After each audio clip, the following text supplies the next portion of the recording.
Tidak bisa hanya karena alasan pandemi virus corona, perusahaan sewenang-wenang mengeluarkan kebijakan PHK. Perusahaan sewenang-wenang mengeluarkan kebijakan dirumahkan tanpa upah sepeser pun.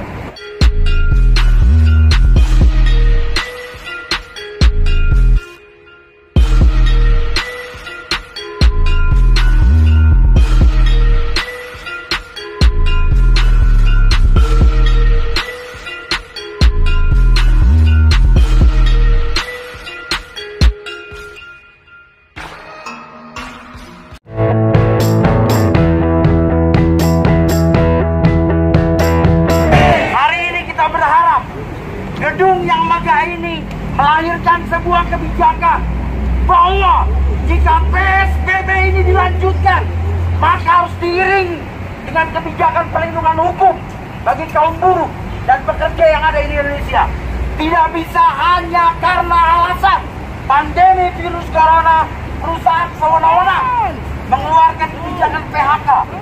Perusahaan sewenang-wenang mengeluarkan kebijakan dirumahkan tanpa upah sepeser pun.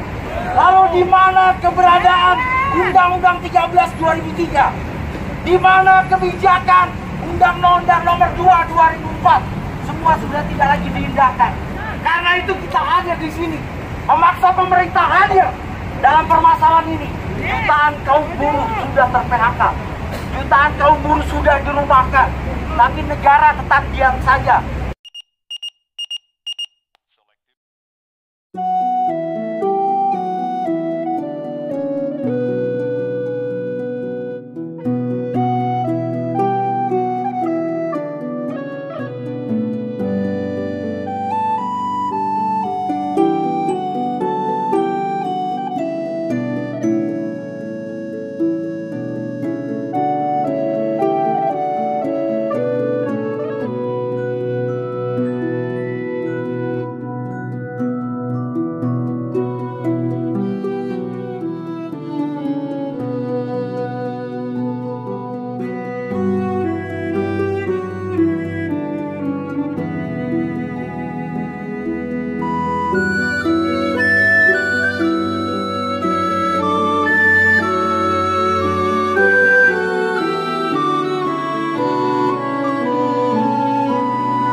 Saya sampaikan bahwa pasca pandemi ini muncul, kemudian muncul kebijakan PSBB.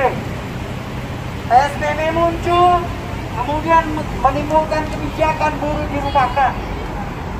Secara bergiliran, ada juga bahkan yang perusahaan menutup permanen. Perusahaan yang ada di tempat bekerja selama ini mereka bekerja. Setelah 9 tahun mereka mengabdi. Namun, kebijakan PSBB tidak diiringi dengan kebijakan perlindungan hukum bagi tenaga pekerja dan juga kaum buruh yang bekerja di sana. Bisa dibayangkan dengan semena-mena, dengan alasan pandemi virus corona, dengan alasan kebijakan PSBB, buruh dirumahkan, di PHK tanpa upah sepeser pun, tanpa mengikuti aturan dan ketenaga kerjaan yang ada di Republik ini. Itu berarti hukum sudah tidak lagi menjadi panglima di Republik ini. Dan jika hukum sudah tidak lagi menjadi panglima di Republik ini, jika keadilan tidak lagi berpihak kepada kebenaran, maka melawan adalah satu-satunya pilihan yang harus kita ambil demi sebuah kemaslahatan. Untuk itulah kalian diminta hadir di sini, mewakili lebih dari 250 juta rakyat Indonesia yang saat ini tengah terzalimi.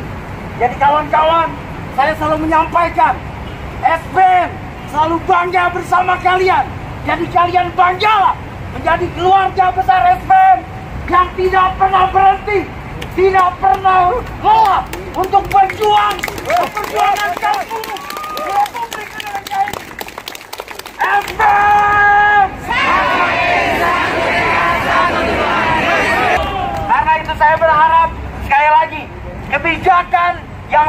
pada hari ini kita harapkan merupakan kebijakan yang membuat kita memiliki pilihan bahwa hidup di Indonesia ini tetap dipayungi oleh payung hukum yang seharusnya merupakan kebijakan yang sakti demi menaungi kebijakan kemaslahatan menuju sebuah cita-cita mulia besar kita demi keadilan sosial bagi kaum buruh dan seluruh rakyat Indonesia.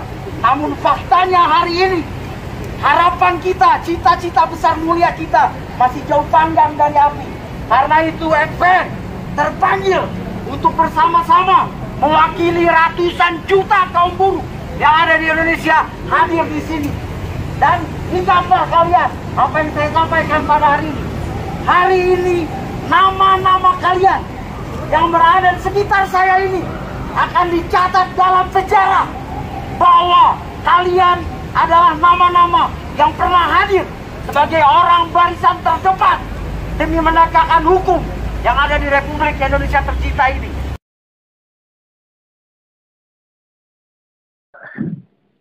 Ya, pemerintah dan pengusaha harus sungguh-sungguh memberikan perhatian kepada buruh akibat berpotensi terpaparnya virus corona. Karena di kawasan-kawasan industri itu bertemunya para buruh saat bekerja dengan jumlah yang besar sekali, jumlah orangnya. Nah, bentuknya apa? Satu, kampanye tentang virus corona secara masif. Ya. Dua, membagikan masker gratis. Dan tiga, memberikan hand sanitizer secara gratis. Memang di beberapa perusahaan multinational company sudah ada hand sanitizer, tapi di luar multinational company itu belum ada sama sekali. Oke. Ya, baru mempersiapkan langkah social distancing ya. Nah, social distancing ini tentu membutuhkan sebuah perencanaan yang matang. Nah, social distancing yang kita sarankan adalah menggilir waktu bekerja. Misal, yang shift 1 minggu pertama masuk, berarti shift 2 libur. Minggu kedua, shift 2 masuk, shift 1 libur. Dan seterusnya, bergilir. Dengan libur bergilir itu kan berarti jumlah karyawan setengahnya jadi hilang kan? Ya, ya. Sehingga memutus mata rantai penyebaran. Atau social distancing yang lain caranya adalah merumahkan sebagian karyawan yang tidak produktif.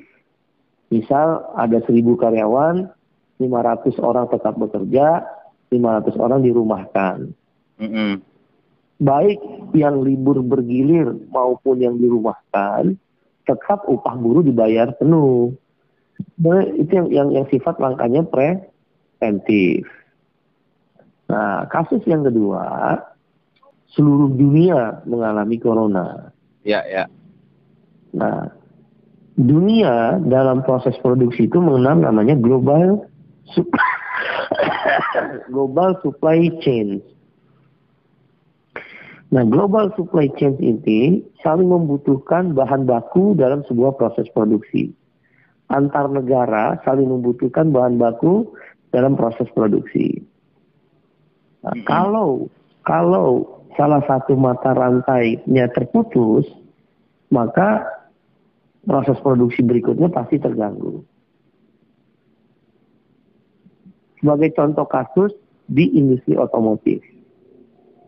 Ya. Di industri otomotif, KSPI mendapatkan informasi dari anggota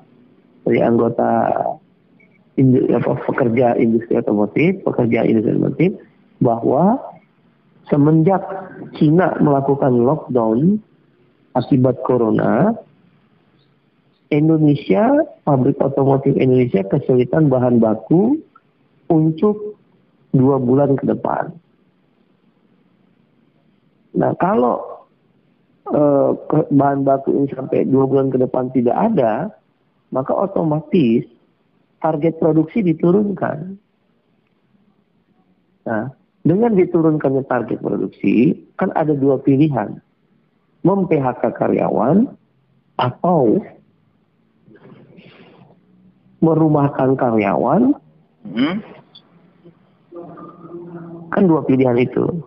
Ya. Maka untuk mencegah PHK akibat corona tadi, buruh meminta pengusaha melakukan renegosiasi dengan buyer ya. Nah, sehingga bisa dihindari PHK atau merumahkan karyawan. Ya. Kalaulah bahan baku tetap susah didapat, maka Serikat Buruh meminta, KSPI meminta jangan PHK, tapi dirumahkan karyawannya. Jadi jangan PHK, dirumahkan atau diliburkan bergiliran dengan tetap membayar upah penuh.